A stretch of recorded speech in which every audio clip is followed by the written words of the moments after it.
வங்கக்கடலில் மீண்டும் உருவான காற்றழுத்த தாழ்வு பகுதி. இந்த புயல் சின்னம் காரணமாக வரும் 10ஆம் தேதி முதல் 14ஆம் தேதி வரை தமிழகத்தில் கனமழை வெளுத்து வாங்கும் என்றும் சென்னை வானிலை ஆய்வு மையம் தெரிவித்துள்ளது.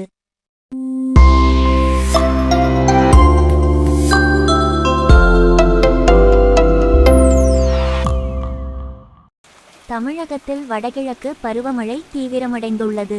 ஃபெஞ்சல் புயல் காரணமாக விழுப்புரம், கடலூர், திருவண்ணாமலை மாவட்டங்களில் பல பகுதிகள் வெள்ளத்தில் மூழ்கின. பல ஆயிரம் ஏக்கர் நெற்பயிர்கள் தண்ணீரில் மூழ்கி அழுகின. இந்த புயலின் காரணமாக தென் மாவட்டங்களிலும் மழை பெய்தது. கடந்த 2 நாட்களாக தமிழகத்தில் பெரிய அளவில் மழை பெய்யவில்லை. இந்த நிலையில் வரும் 10ஆம் தேதி முதல் 14ஆம் தேதி வரை தமிழகத்தில் மீண்டும் கனமழைக்கு வாய்ப்பு இருப்பதாக வானிலை மையம் கூறியுள்ளது மக்களை அதிர்ச்சிக்குள்ளாக்கியிருக்கிறது. இந்திய பெருங்கடல் பகுதிகளில் உருவான காற்றழுத்த தாழ்வு பகுதி இன்று டிசம்பர் 8, 2024 அதே பகுதியில் நிலவுகிறது. இது அடுத்த 24 மணி நேரத்தில் மேற்கு வடமேற்கு திசையில் நகர்ந்து சற்று வலுவடையக்கூடும். மேலும் இது மேற்கு வடமேற்கு திசையில் நகர்ந்து 11ஆம் தேதி வாக்கில் தென்மேற்கு வங்கக்கடல் பகுதிகளில் இலங்கை மற்றும் தமிழகம் கடலோர பகுதிகளையொட்டி நிலை கொள்ளக்கூடும். இதனால் நாளை 9ஆம் தேதி தமிழகத்தில் ஓரிரு இடங்களிலும் புதுவை மற்றும் காரைக்கால் பகுதிகளிலும் லேசானது முதல் மிதமான மழை பெய்யக்கூடும். 10ஆம் தேதி கடலோர தமிழகத்தில் ஒரு சில இடங்களிலும் புதுவை மற்றும் காரைக்கால் பகுதிகளிலும் இடி மின்னலுடன் கூடிய லேசானது முதல் மிதமான மழை பெய்யக்கூடும். மயிலாடுதுறை, நாகப்பட்டினம், திருவாரூர், தஞ்சாவூர் மற்றும் கடலூர் மாவட்டங்களில் ஓரிரு இடங்களில் புதுவை மற்றும் காரைக்கால் பகுதிகளில் கனமழையும் பெய்ய வாய்ப்புள்ளது.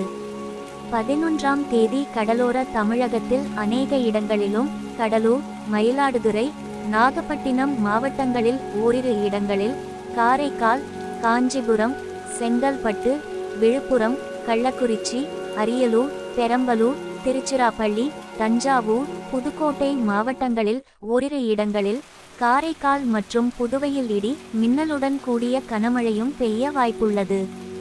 12ஆம் தேதி தமிழகத்தில் அநேக இடங்களிலும் புதுவை மற்றும் காரைக்கால், செங்கல்பட்டு, விழுப்புரம், கடலூர், சென்னை, திருவள்ளூர், காஞ்சிபுரம், கள்ளக்குறிச்சி, அரியலூர், பெரம்பலூர், தஞ்சாவூர், திருவாரூர், மயிலாடுதுறை, நாகப்பட்டினம், புதுக்கோட்டை, சிவகங்கை, ராமநாதபுரம் மாவட்டங்களில் ஓரிரு இடங்களில் காரைக்கால் மற்றும் புதுவையின் சில பகுதிகளில் இடி மின்னலுடன் கூடிய கனமழையும் பெய்ய வாய்ப்புள்ளது.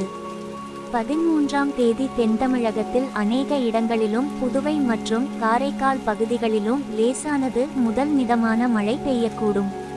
மயிலாடுதுறை, நாகப்பட்டினம், திருவாரூர், தஞ்சாவூர், புதுக்கோட்டை, சிவகங்கை, தூத்துக்குடி, ராமநாதபுரம், தேனி, திண்டுக்கல், மதுரை, விருதுநகர், தென்காசி, திருநெல்வேலி, கன்னியாகுமரி மாவட்டங்களில் ஓரிரு இடங்களிலும் காரைக்கால் பகுதிகளில் கனமழையும் பெய்ய வாய்ப்புள்ளது. 14ஆம் தேதி தமிழகத்தில் ஓரிரு இடங்களிலும் புதுவை மற்றும் காரைக்கால் பகுதிகளிலும் லேசானது முதல் மிதமான மழை பெய்யக்கூடும். இந்த புயல் காரணமாக அந்தந்த மாவட்ட மக்கள் பாதுகாப்பாகவும் கூடுமான அளவு உயிர் சேதம் ஏற்படாமல் தற்காத்து கொள்ளுங்கள். மக்களுக்கு எந்த பாதிப்பும் வராமல் இருக்கணும் என்பது நம் அனைவரின் விருப்பமும் கூட. மேலும் இது போன்ற வித்தியாசமான வீடியோக்களை காண இந்த சேனலை சப்ஸ்கிரைப் பண்ணுங்க.